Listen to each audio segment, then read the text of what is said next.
I always tell myself I won't take the night shifts anymore, but money has a way of making you break promises. That's how I ended up behind the counter of the Hillcrest Motel, a place that looks like it was built for horror stories. The sign out front flickers so hard you'd think it was signaling something in Morse code.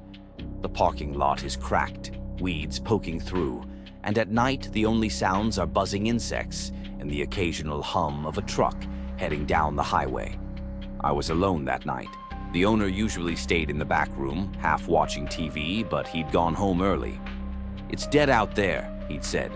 "Lock the register, keep the lights on, and you'll be fine." I didn't argue, but the truth is, I hated the silence of that place. The lobby smelled faintly like bleach and cigarette smoke, the kind of stale air that sticks in your hair. Behind the desk, the walls were thin. If someone moved in the next room, I could hear it as if they were only a few feet away. Around 11, I brewed stale coffee in the back office and tried to drown myself in cheap paperbacks. A few guests were already checked in. The couple in room 3 had asked for extra towels earlier. A traveling salesman, or something like that, in room 6. Nobody else. The motel had 12 rooms total, but more often than not, half of them sat empty like hollow teeth. It was close to midnight when I noticed the sound. At first, it was nothing distinct, just a dull tapping somewhere outside. The kind of thing you might ignore if you're smart, or obsess over if you're like me. I went to the lobby window and looked out at the parking lot. The fog was rolling in heavy, thicker than I'd seen in months, swallowing up the glow of the streetlight at the far end of the lot. The tapping continued, a slow, irregular rhythm.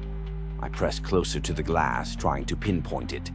Then I saw something move between the cars, a quick shadow slipping low, crouched, like someone didn't want to be seen. I froze. My first thought was, maybe a guest, someone having a smoke or walking their dog, but nobody had checked in with a pet, and nobody stands hunched like that in the cold. I told myself not to overreact. I even laughed under my breath, just to cut the tension. Then the phone at the front desk rang. I jumped so hard I nearly knocked the receiver off. When I answered, there was only static. Not the gentle hiss of a bad connection, but a heavy, ragged breathing underneath. "Hello?" I said, trying to sound calm. The breathing stopped instantly. Silence stretched, and then the line clicked dead. I set the phone down and realized my hands were shaking. A few minutes later, I heard footsteps. Slow, deliberate, dragging footsteps right outside the front entrance. The lobby door was locked, of course, but the blinds didn't cover the bottom half of the glass. I crouched behind the desk and watched. Shoes appeared, dirty boots, streaked with mud, stopping inches from the door. Whoever it was just stood there. No knocking, no attempt to come inside, just standing, facing the glass. I stayed crouched, my heart pounding so loud it felt like it might give me away. After what felt like forever, the boots turned and walked away, vanishing into the fog. I wanted to convince myself it was some random drifter, maybe drunk or lost. But then, maybe 15 minutes later, the motel phone rang again. Same static, same breathing. Only this time a voice whispered low enough I had to strain to hear it. "Room 6. And then the line went dead. I looked at the ledger. Room 6 was occupied. The salesman. I sat there, gripping the receiver, trying to decide if this was some prank or if I should go check. I thought about calling the police, but what would I even tell them? That fog was creeping too thick. That boot stood at the door. That a phone call told me where to look. They'd laugh me off. Still, I couldn't shake the weight of it. Against my better judgment, I grabbed the spare keys and headed down the narrow corridor. The air felt heavier with each step, as if the walls were closing in. Room 6 was at the far end, its door lit by a single flickering bulb. I raised my hand to knock. That's when I noticed the door was already open a crack. The door to room 6 was ajar, maybe an inch at most, just wide enough for me to notice the sliver of darkness inside. I hesitated. Every instinct screamed at me to turn around, go back to the desk, pretend I hadn't seen it. But the phone call, the whisper of room 6, I couldn't ignore it. I pushed the door open slowly. It creaked loud enough to make my teeth clench. "Hello?" I called, my voice barely above a whisper. "Sir? Everything okay?" No answer. I flicked the light switch just inside the frame. The lamp buzzed and sputtered, then came alive with a weak yellow glow. The room was empty. Bed neatly made, suitcase on the rack. No sign of struggle, no overturned chair, nothing. It was so tidy it looked staged. But the bathroom door was closed. I stared at it for a long moment, the hum of the overhead light drilling into my ears. Finally, I forced myself forward, my shoes barely making a sound on the carpet. I tapped the bathroom door with the side of my fist. "Sir? You in there?" Silence.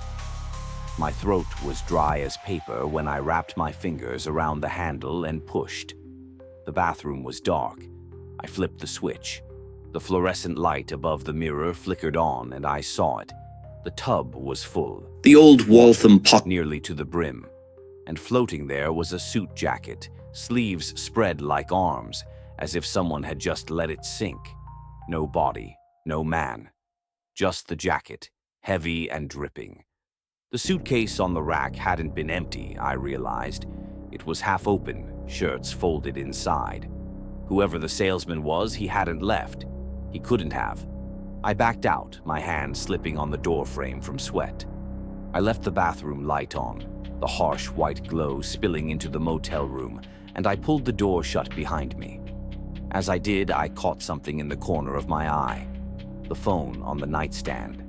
Its red message light was blinking. I froze. Nobody had called this room from the front desk. I would have seen it on the switchboard. I stepped closer, picked up the receiver with shaking hands, and pressed it to my ear. Static again. And then, low, gravelly, just like before. "Behind you." I spun around so fast I almost dropped the phone. The room was empty. Just the buzz of the bathroom light, the stale smell of bleach and damp fabric. I slammed the receiver down and stumbled out into the hall, my chest tight, every instinct telling me to run. The corridor seemed longer than before, the exit further away. I felt watched. The whole time as I hurried back to the lobby, I couldn't shake the image of muddy boots standing outside the glass. When I got back to the desk, the phone rang again immediately, like it had been waiting for me. I didn't answer this time.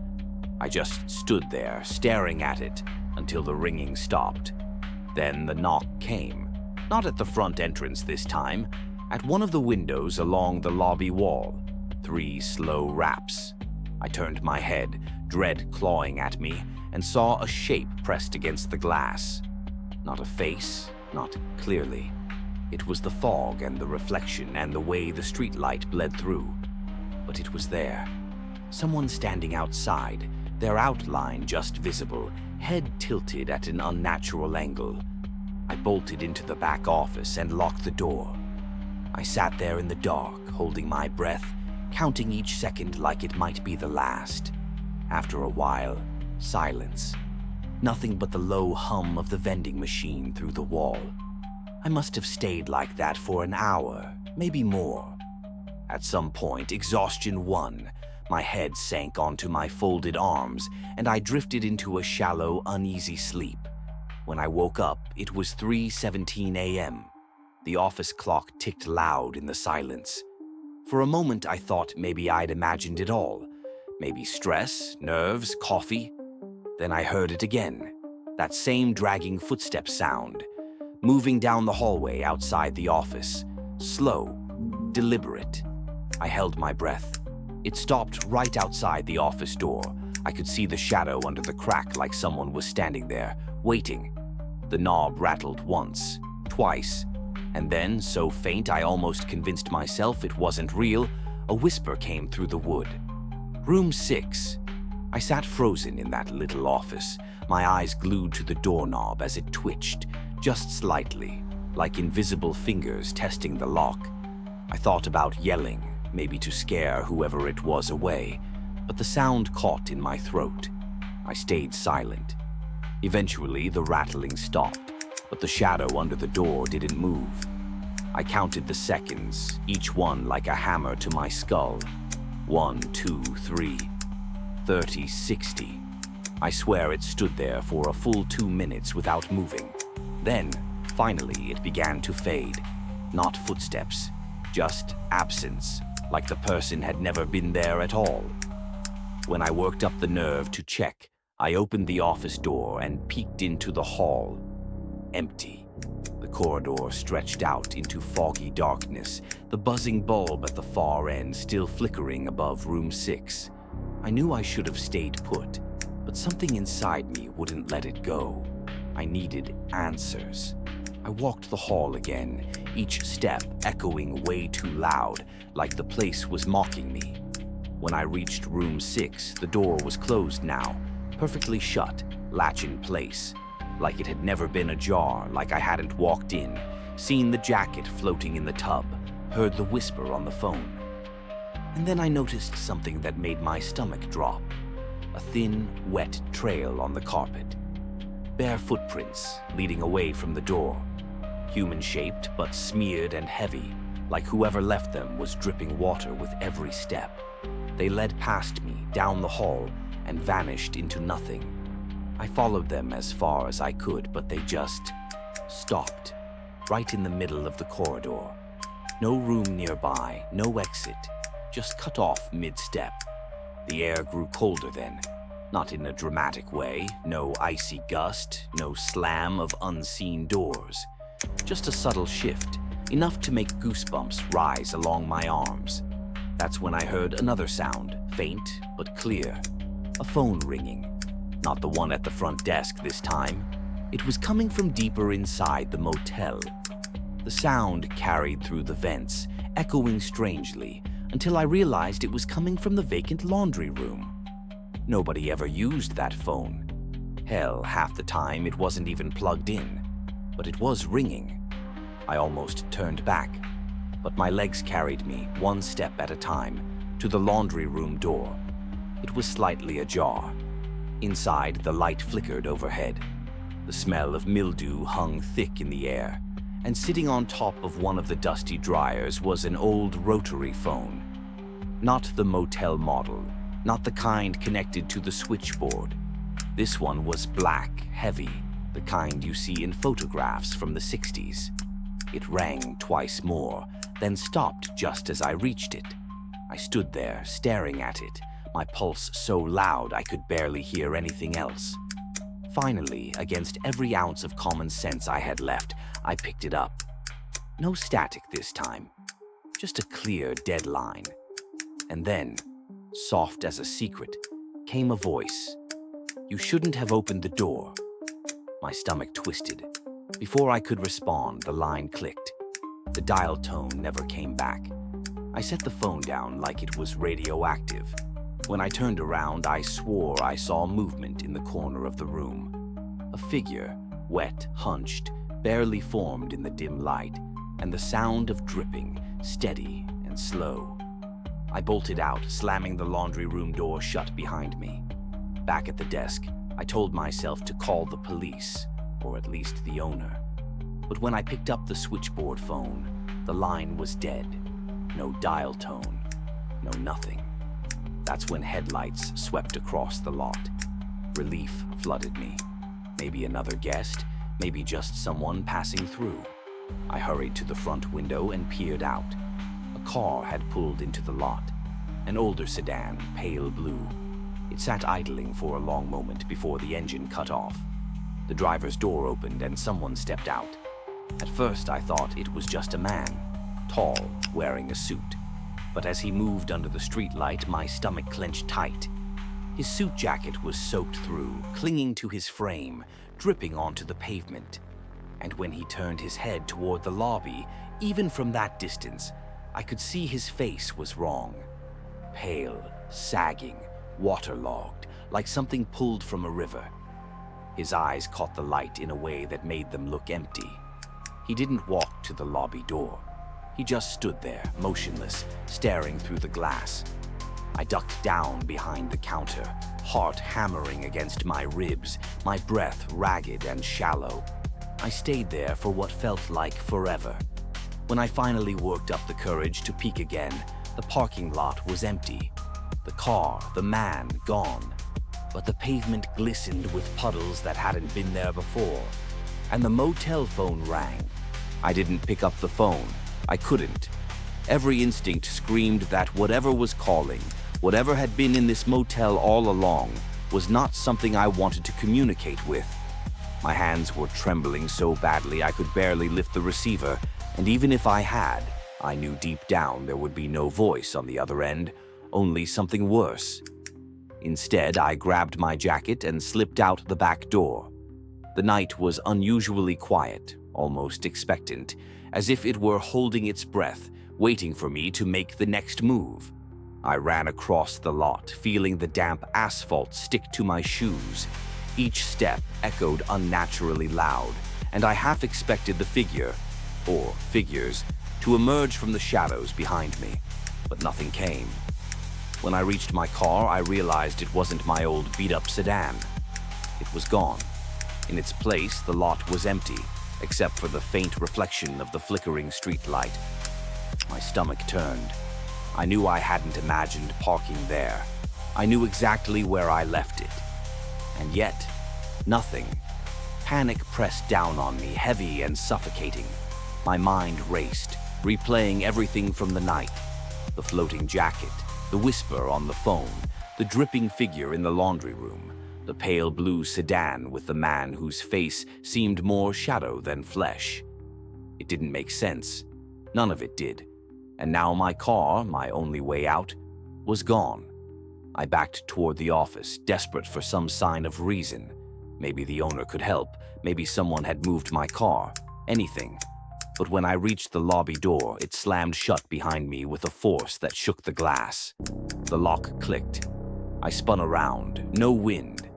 No one there. Then I heard it. A slow, wet scrape across the linoleum floor, coming from the office side of the glass. My pulse raced, my throat dry. I pressed my hands to the glass, straining to see. Nothing. But the scrape continued, moving toward the far wall, then stopping abruptly. Silence again. Then, a whisper, almost too soft to hear, echoed through the air. "You can't leave." I stumbled back, heart hammering, chest tight. My mind screamed for me to run, to get out, to find any exit. I tried the door. It wouldn't budge. Not a single push or pull worked. Panic set in, cold and deep, a weight pressing on my chest. I turned toward the back hall, thinking maybe I could slip through to the rooms. But that was when I saw it. The figure, hunched and dripping, standing at the threshold of the hallway. Its head tilted unnaturally, eyes glinting wetly in the dim light. It didn't move closer, didn't speak. It just watched. I tried screaming, but no sound came out. My voice felt trapped in my throat. My legs refused to move. And then, from somewhere deep in the motel, a sound I will never forget. The low, grinding creak of a door, opening slowly, deliberately. The sound came from room 6. The door I had seen the jacket in. The door where everything started. I wanted to look away, wanted to run, but I couldn't. Every nerve in my body locked into place. And then, nothing.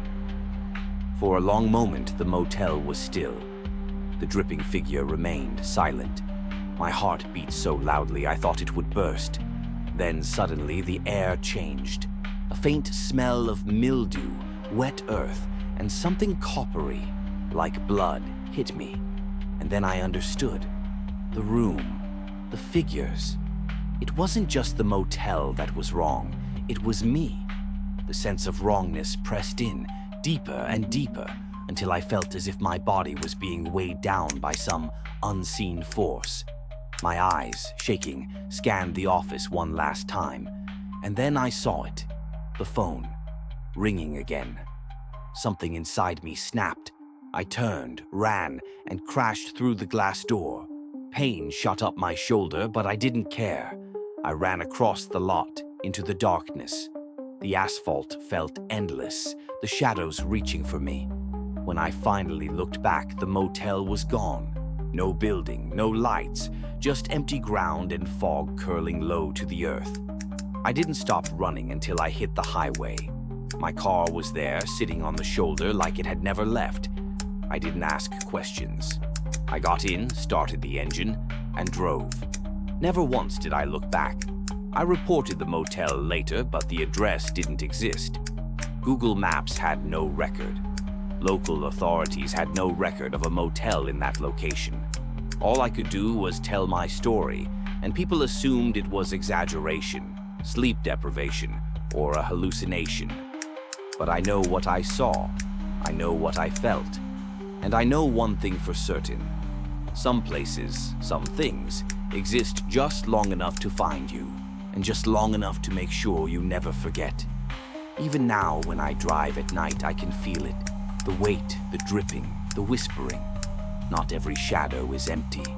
Not every light is safe. And somewhere, deep in the fog of the world, room 6 waits. Waiting,